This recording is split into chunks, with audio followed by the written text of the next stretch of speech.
You can do whatever you want. I don't dictate what you do. I just dictate what you wear. Yeah. Well, I'm telling you, if it's something else, whenever the mom was dying, Yeah. I made definitely. No, she started dying like when she was in her early, like probably even around your age. She was not happy.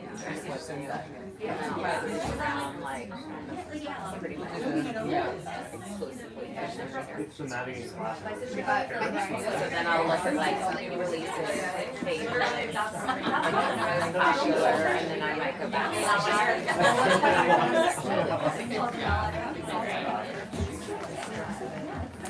Hi everyone! Thank you all so much for coming out here tonight. My name is Jenny and I work at the events team here at Books Are Magic.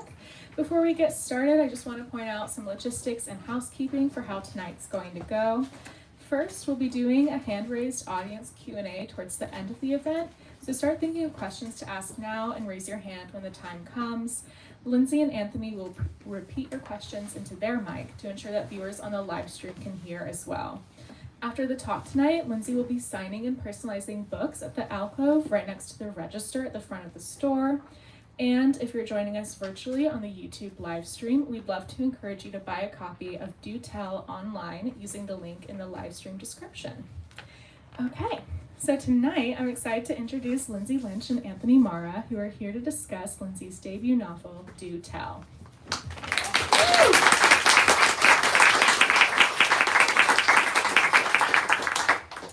Do Tell is a novel chronicling the early days of Hollywood glitz and glamour, following character actress Eddie O'Dare as she finishes the final year of her contract with FWM Studios. She's long supplemented her income moonlighting as Hollywood's reigning gossip columnist. When an up-and-coming starlet hands her a letter alleging an assault from an A-list actor, Eddie helps get the story into print, setting off a chain of events that will alter the trajectories of everyone involved. Eddie's second act career grants her more control than ever, but she quickly learns that publishing her colleagues' secrets have repercussions, and she finds herself in the middle of the trial of the decade, left with impossible choices that could ruin more than one life. Lindsay Lynch is a writer from Washington, D.C. She's a fellow indie bookseller and currently works as a book buyer for Parnassus Books. Her work has appeared in the Android Journal, The Rumpus, Electric Lit, The Atlantic, and many more. Do Tell is her debut novel. And as I mentioned a moment ago, Anthony is here to discuss Do Tell with Lindsay. Anthony is the New York Times bestselling author of Mercury Pictures Presents, The Czar of Love and Techno, and A Constellation of Vital Phenomena. So without further delay, everyone please give a very warm welcome to Lindsay and Anthony.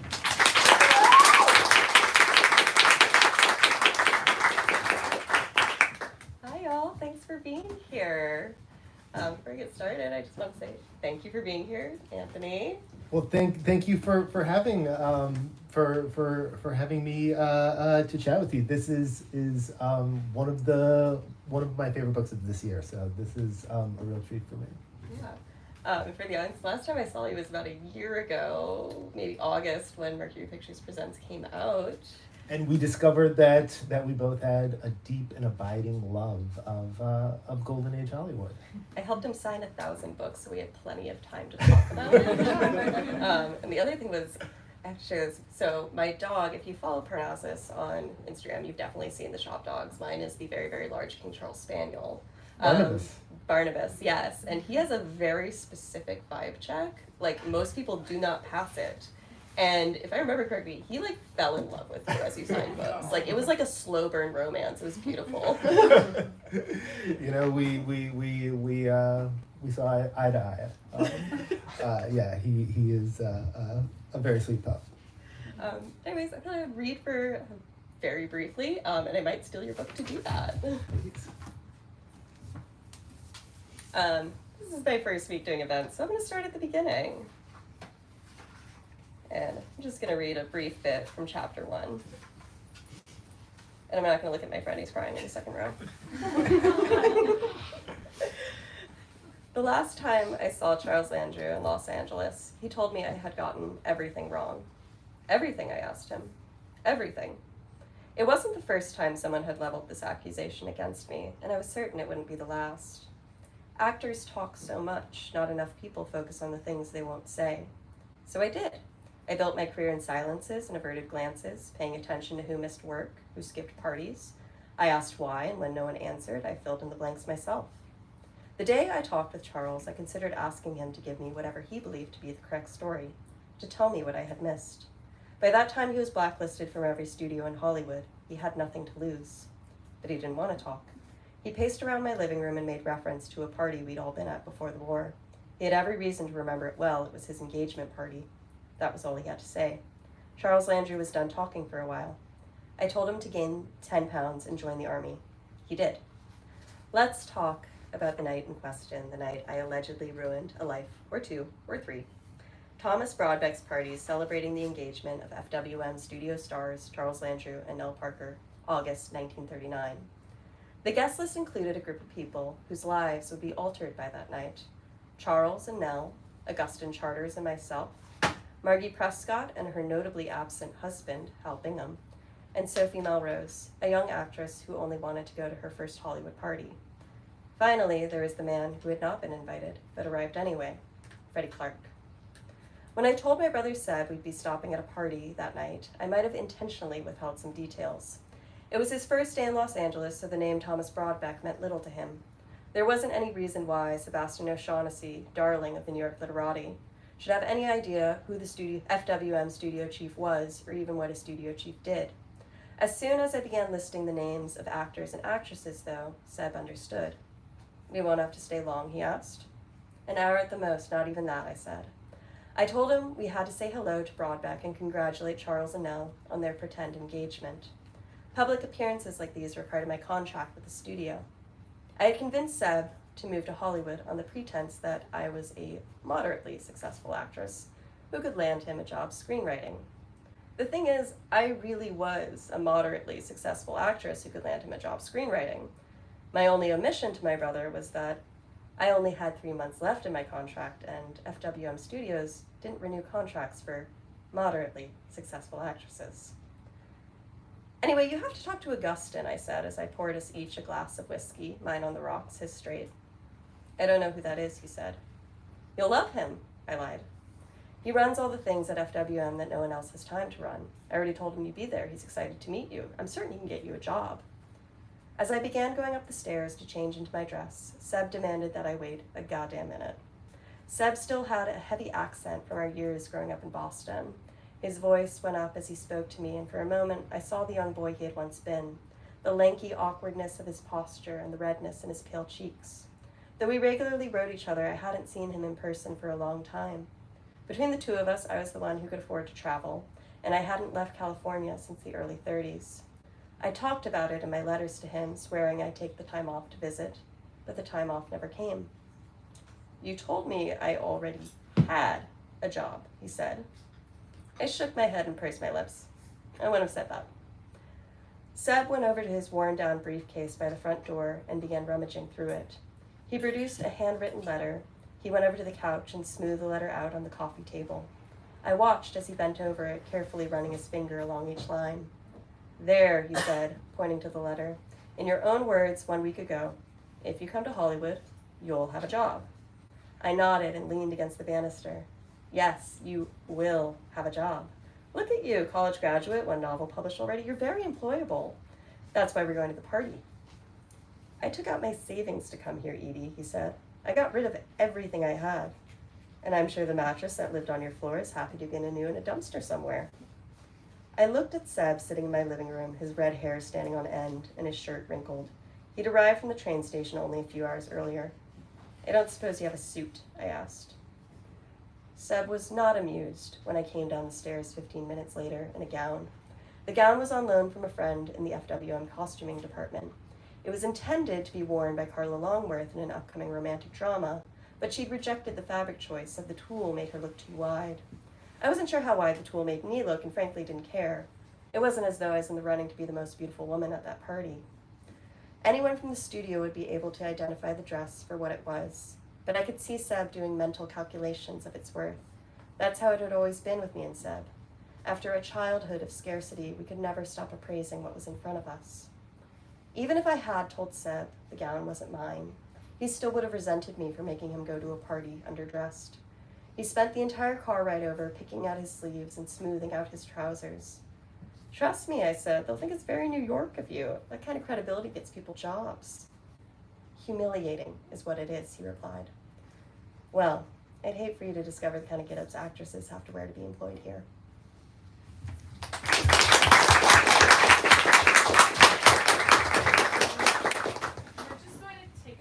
Shut the lights off and turn them back on. It had a disco feel. I loved it. Thank you so much. Appreciate it. And if folks in the back want to take a seat, please don't be shy. Just in those first couple pages, you set up so much of the conflicts and intrigues and drama that Edie will be involved with for the next 300 pages. But before we get into that, I was really curious just how this book began. What was sort of the inspiration? How did you find yourself fascinated with the topic of gossip columnists in Golden Age Hollywood, all that? Yeah, so the short answer is that I lived in Wyoming for 2 years and kind of lost my mind. I did an MFA at University of Wyoming, which winter there goes on for about 9 months, and it's not like a mild 9 months, it is like 10 below, wind chill. You can't go outside with anything but like this part of your face uncovered. And you kind of have the choice to either descend into cabin fever or write a novel. And I'd like to say I just wrote a novel, but I 100% did both.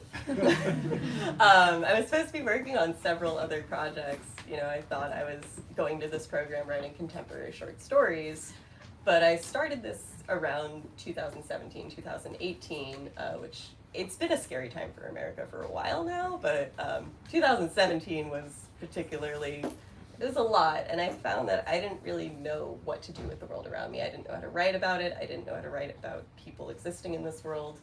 And I started, on a whim, I picked up a book called City of Nets, which we can talk about, by Otto Friedrich, which is a year-by-year history of 1940s Hollywood. It's very gossipy, but it is also very well-researched. And then I started rewatching the movies, then I started thinking about characters, then I was joking to people that I was writing fan fiction, then I wasn't writing fan fiction. It turned out it was an entire novel, and great thing I'm not a contemporary short story writer. It's so interesting, because I feel like when I was in my MFA program, I had kind of a similar feeling where I felt like I had to write sort of boring stories about, divorce in suburbia. That's what the workshop wants. Yeah, which isn't really the type of book, fiction I really enjoy reading. And yeah, I feel like so much of that process is like just figuring out what you're into. One of the things that is so beautiful about this book is that I feel like it kind of illustrates the idea that like historical fiction describes the world in which it's written as much as the world in which it's set. And I was curious, like in this period of research and as you were working on the first draft, did the process of researching and writing the book sort of give you an insight into how Hollywood works today, or give you like sort of like a vantage on the contemporary moment that we were all kind of struggling with? Yeah, it was definitely a surreal experience because, the Me Too movement was really picking up steam, making headlines. I even also think about when I was doing revisions for this novel, like the Johnny Depp, Amber Heard hearings were going on as well. And the thing about going into this book was, I really, really didn't want to change history to reflect my own viewpoints. I come from a family with, I have a historian in my family, I take these things very seriously, even if history is unsatisfying, which American history often is very unsatisfying. You don't get to change it. And it was important to me to make sure that I didn't try to impose my views. However, everything just started echoing with the present moment, especially when I started digging into the trial that eventually became the backbone of this book. Mm-hmm. And we should probably talk about the trial with Freddie Clark and how that launches Edie into into the world of gossip columns. But maybe like as an introduction to that, could you describe sort of how the influence and power that gossip columnists wielded during this period? I think like when we think of celebrity gossip, like that industry today, we think of like TMZ, but it really wasn't quite like that back in the day, right? Yeah, I think when I went into research for this, I was really thinking of like Confidential magazine, which didn't really come into prominence until like the 1950s, which is when tabloid culture really started getting vicious. And I don't think it's a coincidence that that kind of aligns with the fall of the studio system. Because under the studio system, I hadn't realized just how restrained gossip columnists had to be.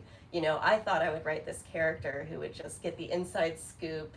She would be taking names, ruining lives, and she does ruin some lives. But it's not quite as clear cut as, you know, publishing like this actress got pregnant out of wedlock. For the most part, a gossip columnist, it happened occasionally, but with great risks because the studios were such absolute monopolies. The press really, really didn't have that much leeway to cross them because you would risk getting blacklisted. Yeah, and one of the sort of like fascinating aspects of seeing Edie as she works, she moves from a source of information to a more established gossip columnist, and then sort of gradually moves to almost supplant her, or at least sort of divide the spoils of gossip with Poppy. Mm-hmm. Yeah, and I was sort of like one of like the fascinating things about watching her development is seeing how like she begins this really as a figure who is trying to sort of tell truth to power and to use sort of this public megaphone to redress a heinous wrong, and she ends up kind of becoming complicit and enmeshed in the very system of obfuscation that she seeks to sort of unveil.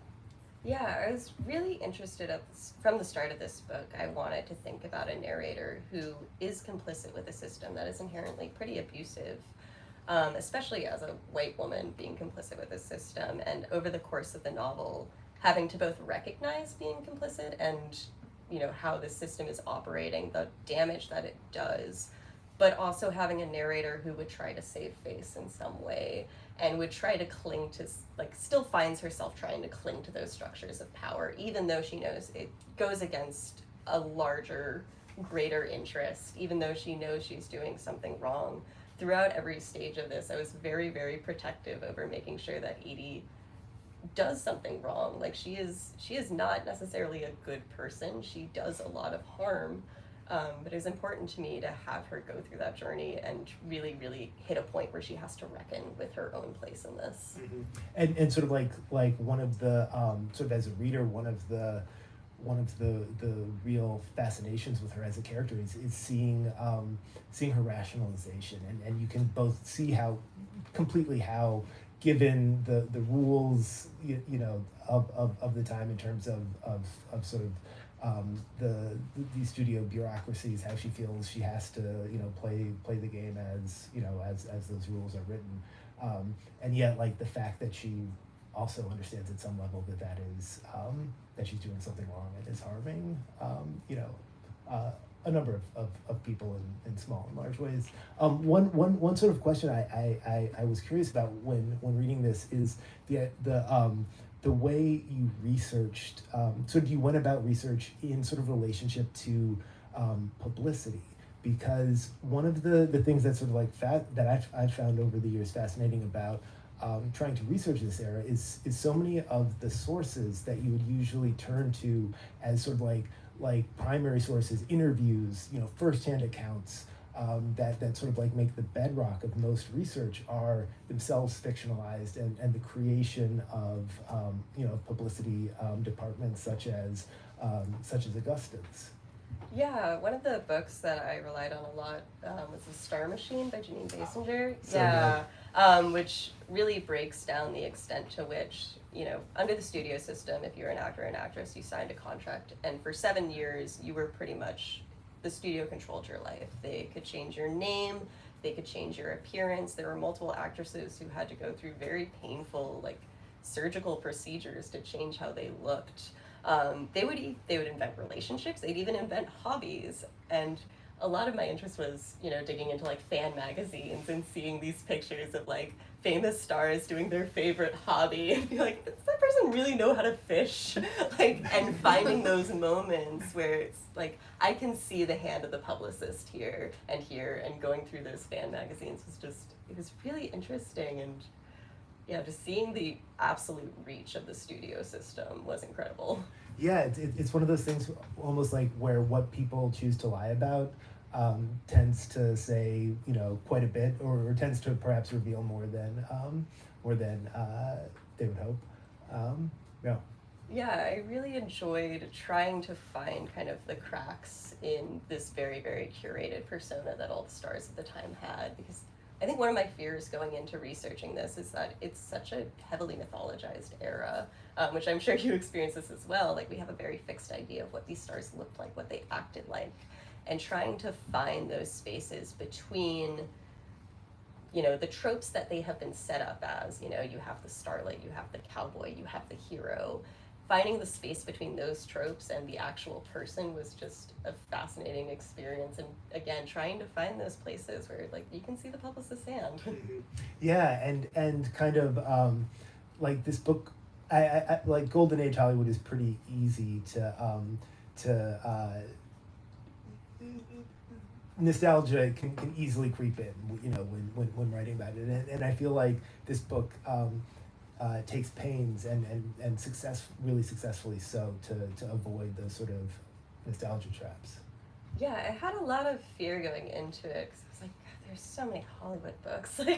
What can you say that's new? And again, with all of the tropes of the time, but I found that one of the most entertaining parts of writing this was finding ways to subvert those tropes and really breaking it down. And especially when you get into, actors and actresses who really did have private lives, if they were queer, if they were, sometimes you had actresses who were mixed race, and people don't even realize it today, because these things were, again, so heavily curated by the studios, and finding those spaces between the person that the studio has set up and the person that, when they go home at the end of the day and exist as. Yeah, and one of the really interesting things you do with this book is that you it's almost like the book can tell what tropes we as readers are projecting, and then it gradually subverts those sort of readings in a really just a really clever way. So we're both from Washington, D.C. And we've both written novels about Hollywood, and I was Is it because we're scared of writing novels about DC? I think that must be it. So I I'll never mind. I'll tell you later. There's an adage that Washington D.C. is Hollywood without the glamour. And I was curious, how or if sort of growing up in DC affected how you wrote about Hollywood, just because they seem on the surface to be very different places, very different cultures, different sides of the country, but they're both kind of company towns that are run by narcissists who depend on public support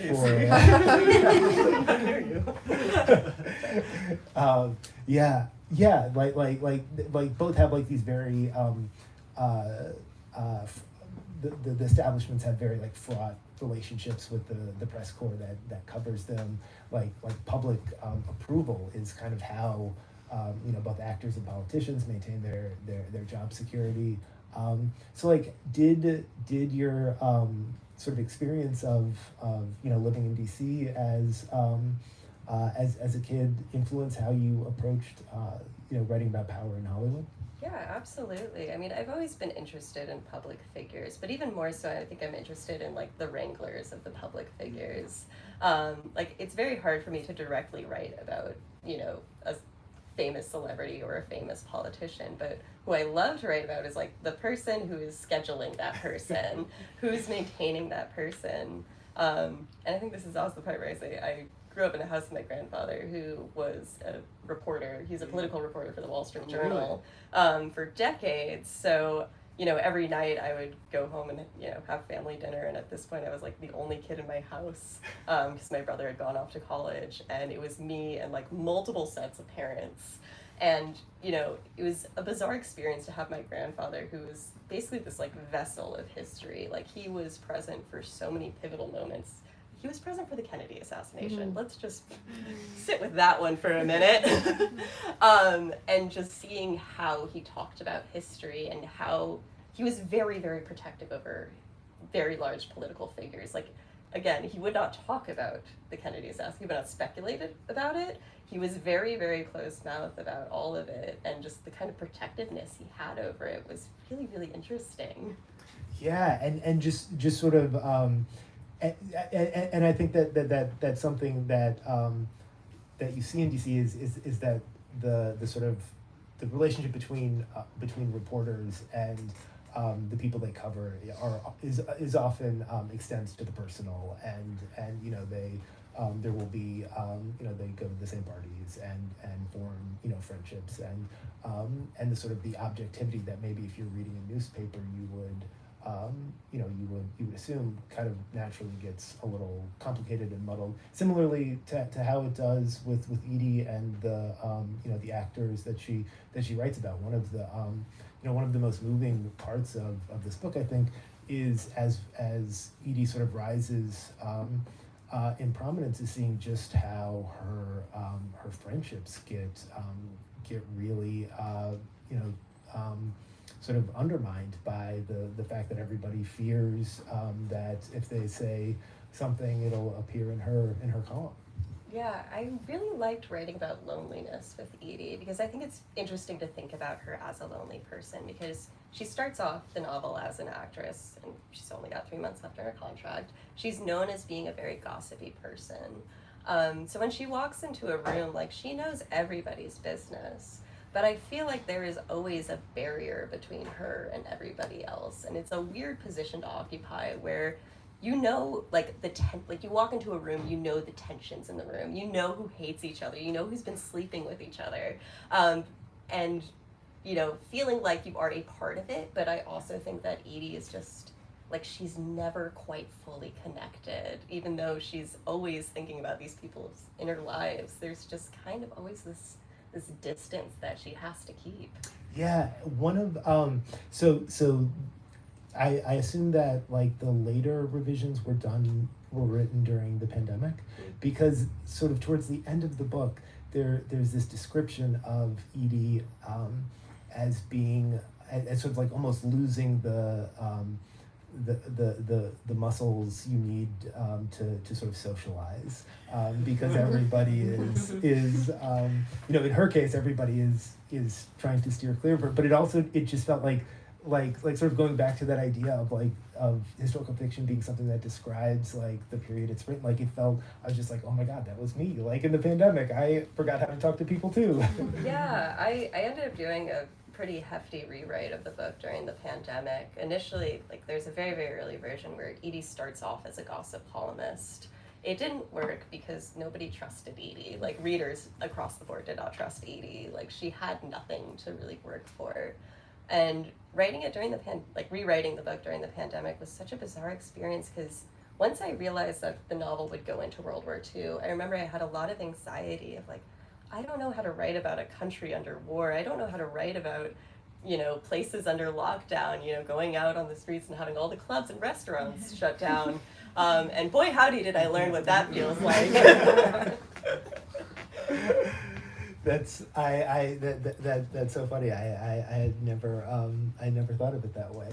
But that absolutely makes sense. Did so like the the book like jumps forward a couple of years, like maybe 2/3 of the way through, and just to like give a sense of like some of these historical incidents and moments. Could you talk a little bit about the Hollywood Canteen? I feel like it's such a beautiful scene in the book, but also like just this kind of amazing little bit of history that you brought to life.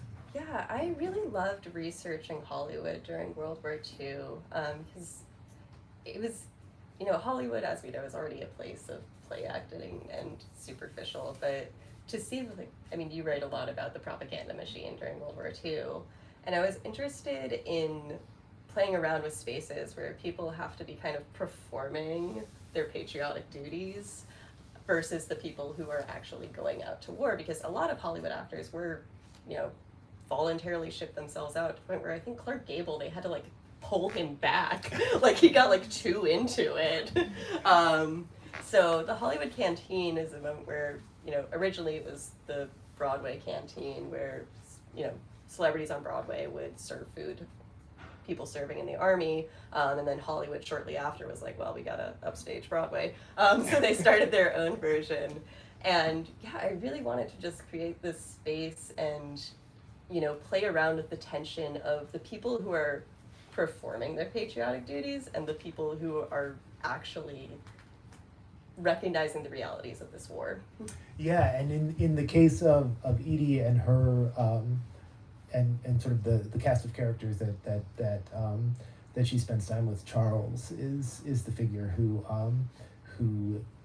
goes to war, and he is a really he seems to he's a character that Edie feels a great deal of guilt around, but he's also a character that she's sort of fascinated by because he seems to be the only person in her world who isn't really performing, in terms of the distance between the characters that he plays and who he is. Yeah, Charles is my favorite character. I'm just gonna go ahead and say that. He's so good. Yeah, because I really wanted to write a character.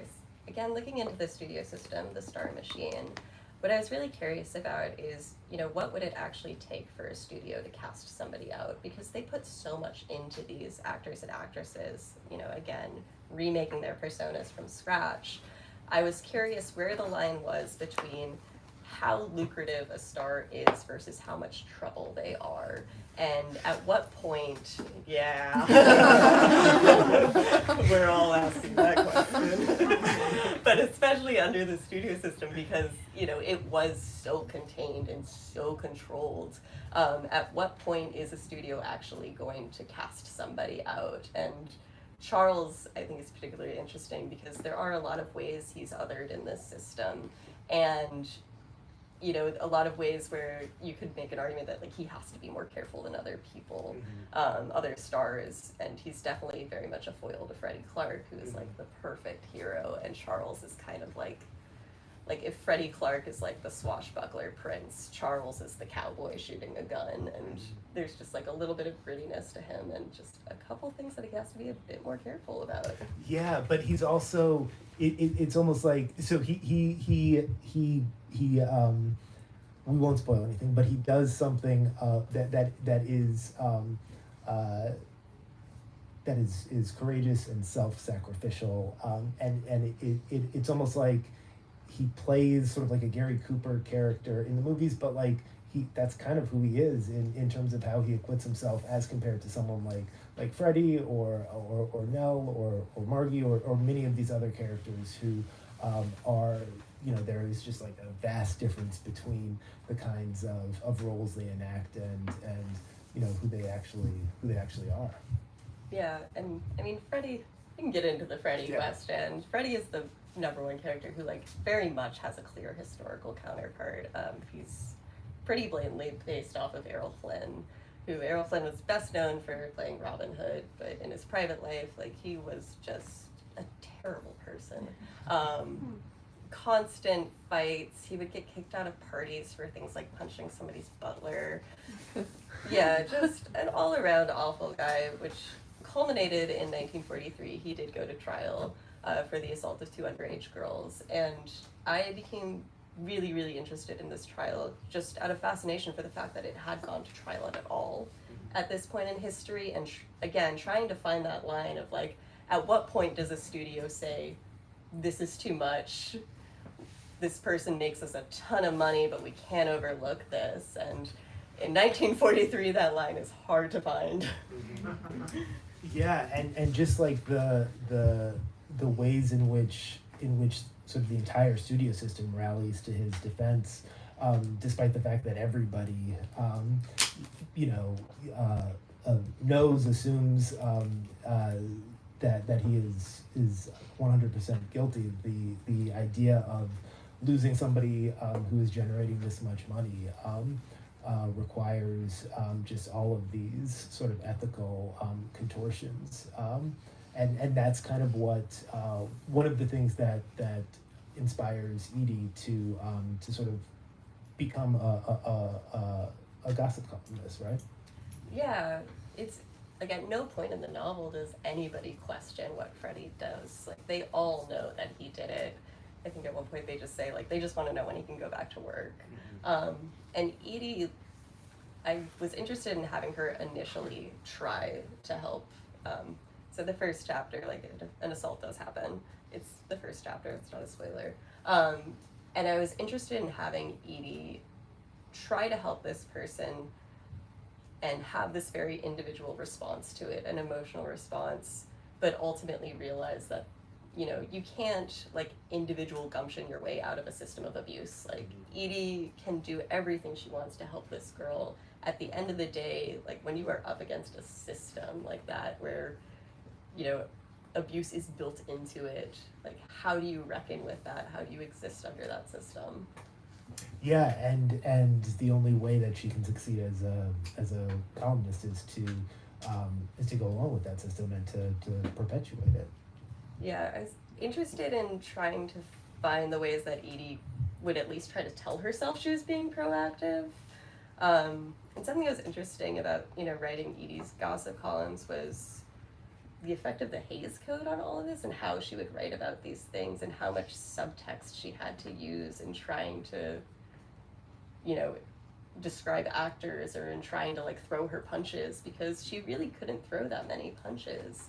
And I found it was interesting how, you know, the Hays Code imposed so many moral standards on films, but it really does trickle into every part of the industry in terms of, you know, upholding these very strange and, you know, archaic moral standards. Yeah, and how because you're so limited in what you can explicitly say, there's so much more pressure put on insinuation. So, you know, at one point, Edie thinks that she could sink someone's career simply by implying that they were in a predicament. That just sort of like the most vague of euphemisms become these, you know, these bludgeons that can end careers. Yeah, I got really obsessed with, like, the coded language and euphemisms of the time, which I think were most fascinating to me when it came to queer people of the period, because, again, you couldn't overtly say, you know, somebody's having a same-sex affair at the time. You would get, the studios would just end you. But the euphemisms that they used to kind of toe around that line, I think, you know, there are some easy ones, like, he's a lifelong bachelor. Okay. But the funniest one I found was, he loves his mother. Like, okay, he loves his mother. Is so, like, as you were researching and writing this, at what point did Do Tell become the title of the novel? As somebody whose titles are very long and unmemorable, I am very jealous of a title as good as Do Tell. When did it come about? When wouldn't you like to know this book's original long title? It was submitted under the title To Begin and Begin Again, which I wanted a title that was like a staccato feel, and it sounds like a movie of this. Yeah, exactly. But this is going to be a story about how great it is to work in a bookstore when you are an author, because I was perfectly fine with dropping that title. I wasn't particularly attached to it, but when we were trying to come up with new titles, you know, I was fixed on the idea that the title could be the column that Edie ends up writing, which was originally Edie O'Dare's Hollywood. It's a terrible title for a book. I would not want that. So I was throwing it out to the booksellers. I was like, what should Edie's column be called? And one wonderful owner of Parnassus Books, Ann Patchett, she titled the book. Well, it's a fantastic title, and it's sort of, I feel like it sort of it's the title of her column, but the novel, the sort of confession that she's giving us is we learn. I mean, I don't think this is much of a.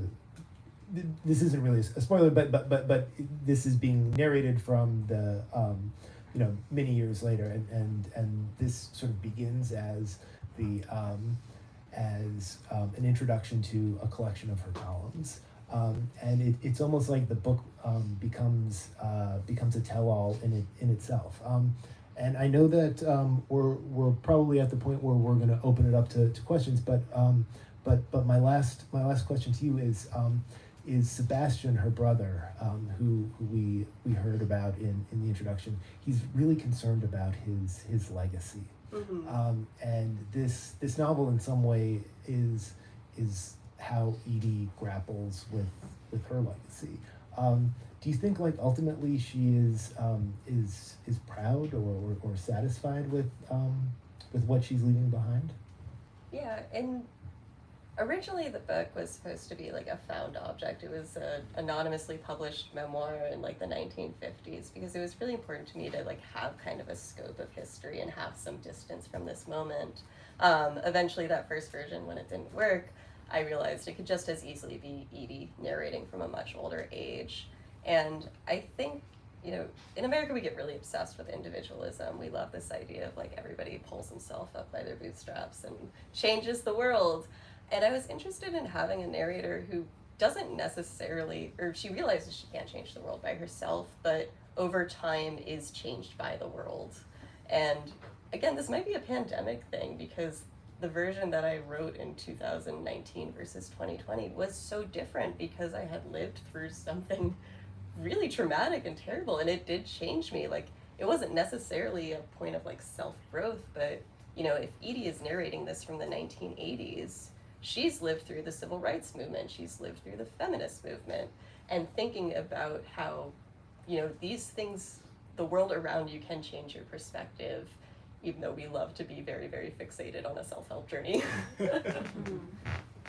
Well, maybe this is a good time to open up the questions to you all. I'll repeat your questions for the good folks on YouTube.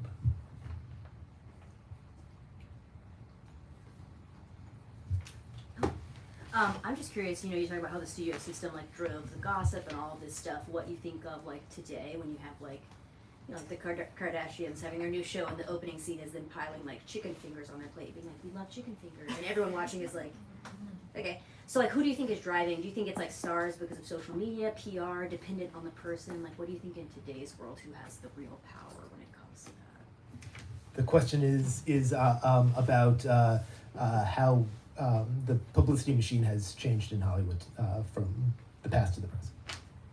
Yeah, again, it's so hard not to be like social media. But there's so many fewer avenues for controlling a person's image in the way that they could during the time, because again, the studios had a lot of, they didn't tell the press exactly what to write. Like, there were moments where a gossip columnist could cross the studios, there would be consequences, but for the most part, they didn't want to do that. But it was interesting, just how these narratives still kind of reflect between then and now, and how people are still going to respond the same way. Because even if the studios have so much control over an incident like the one that happens in this book and the public narrative, like, people are still going to respond. And when I was digging into the Errol Flynn trial, like, it was very, very eerie to read, like, readers' comments back and, like, opinion articles about it, because the language really, really did reflect everything that was happening today in a very unnerving and unsettling, but unfortunately not that surprising way.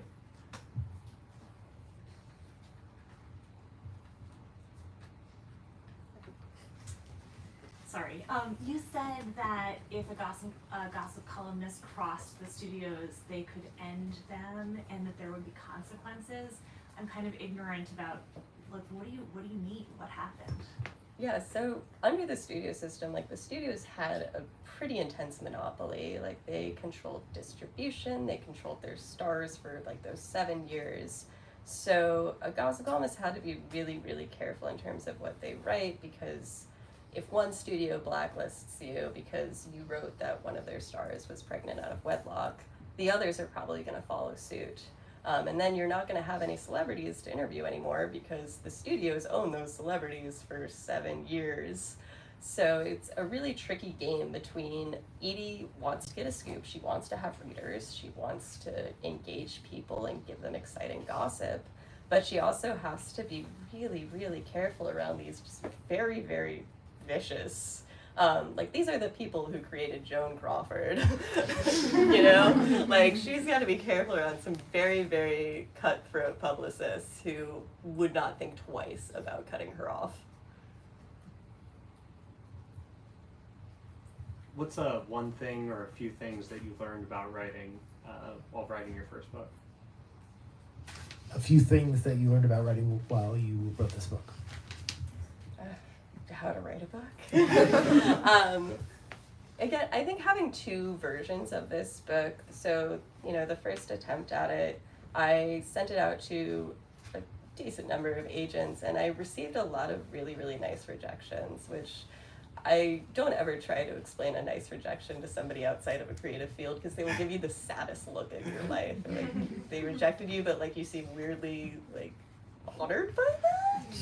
I still have my first rejection letter that had a little handwritten note with it, and I kept it in my wallet for years. Yeah, it was a real lesson, and, you know, I eventually, after I stopped sobbing in the bathroom of the bookstore I worked at, you know, sometimes you just gotta have a good cry in the staff bathroom. I sifted through, and I looked for the patterns in the feedback I had gotten, because, again, agents, they don't have to give you feedback. They can just say no and send you on your way. And I looked for the things that I was willing to change in the manuscript, and really had to ask myself, like, if I am going to embark on rewriting most of this novel by myself, what are the things that, like, I feel really protective over? Like, I had a number of responses that are like, there are too many characters. Well, that's too bad, that's how many characters there are. Like, that's not something I can change. But I also had a lot of feedback about, you know, we want more interiority from Edie, we need more backstory about her, and it was a real lesson trying to, like, navigate through those conversations and really ask myself, like, am I willing to rewrite this entire book? Do I just write a new book? And yeah, having to figure out, like, where my lines are, and also rewriting a book during a pandemic. Woo. Did do you enjoy revising? I do. Yeah. I hate drafting. I love revising. I so agree with you. Yeah, because it's like you have something you're working off of. You kind of Yeah, I get real into diagramming chapters. I draw character charts. I have note cards. Like, that's when you can really like shape the thing. It's so satisfying. I just started using Scrivener a couple weeks ago. Have you used that? I'm scared of it. I mean, the tutorial takes about like 3 weeks to get through, but once you do that, it's good for diagramming. Okay, I'll take your word for it. I guess you know a thing or two. I have 2 questions, if that's allowed.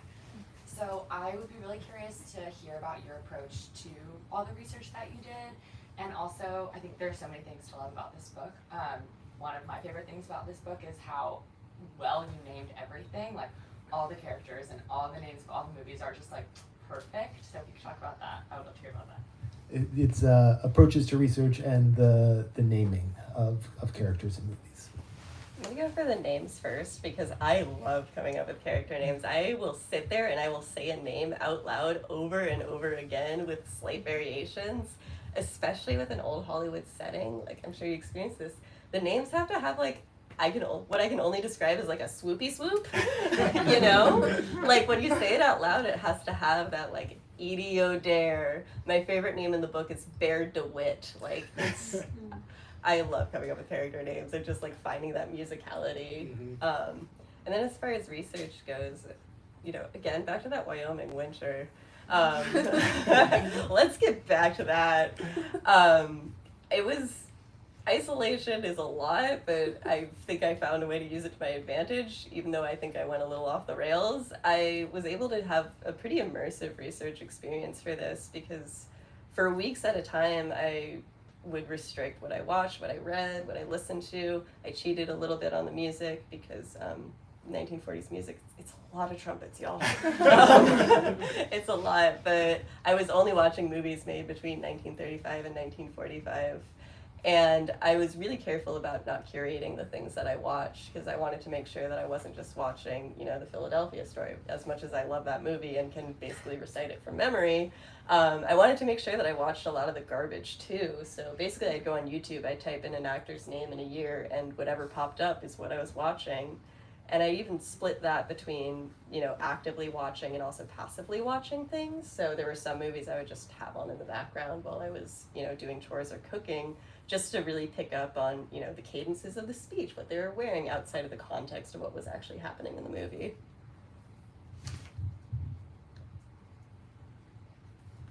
I was curious for both of you, were there any golden age Hollywood actors whose like off-screen narratives you totally fell in love with but maybe didn't make it into your books or like completely obsessed you?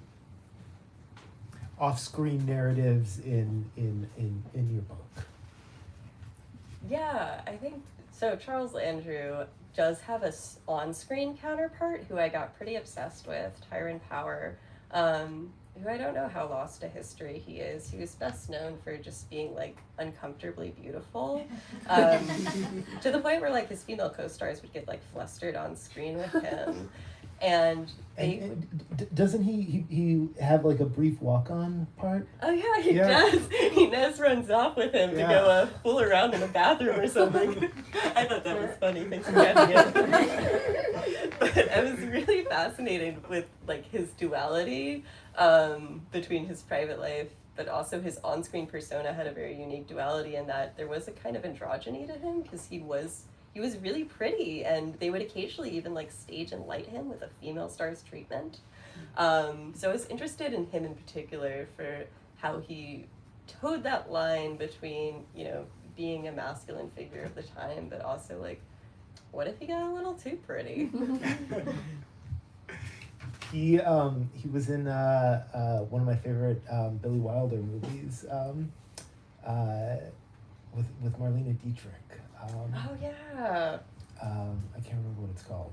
It's based on an a witness for the prosecution. Oh yeah, that was later.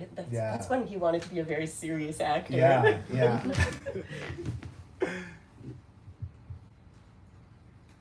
we have any more questions? I have one. I can't believe I've talked so much.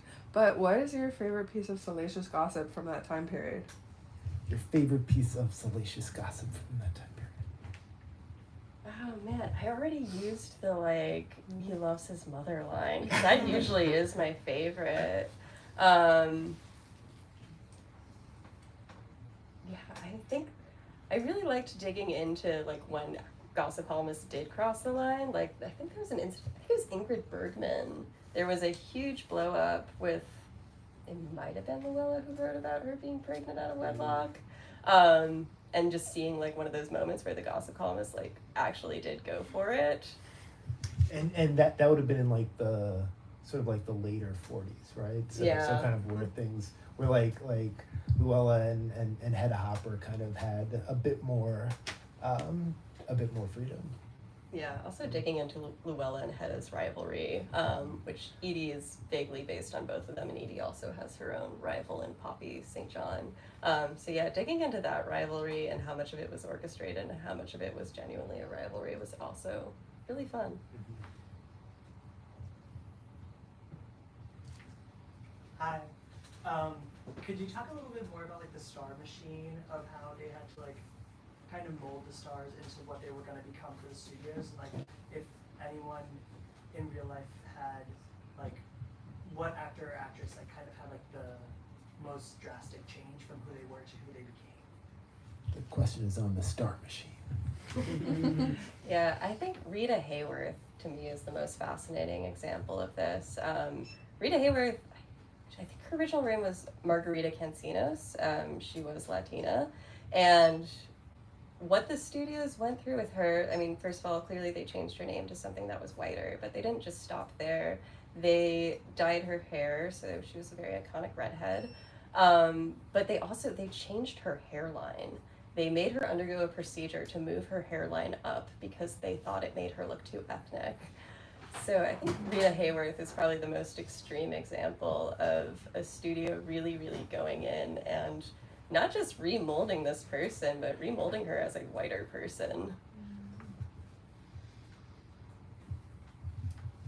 I think that might be all the time we have. Thank you so much for being in conversation with all of us. Thank you all for coming out. Please buy this book. It is absolutely fantastic. I loved it so much, and you will too.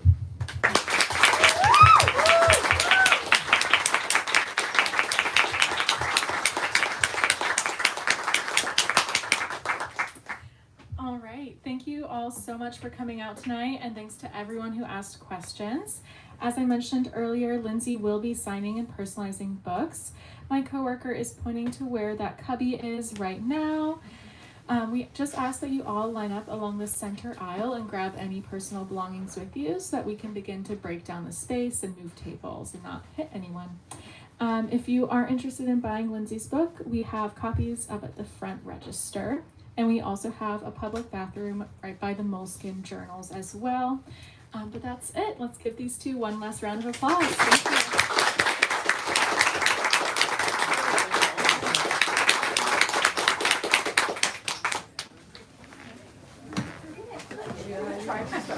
I know you did, baby girl. I know you did. I'm sorry I called you out on it.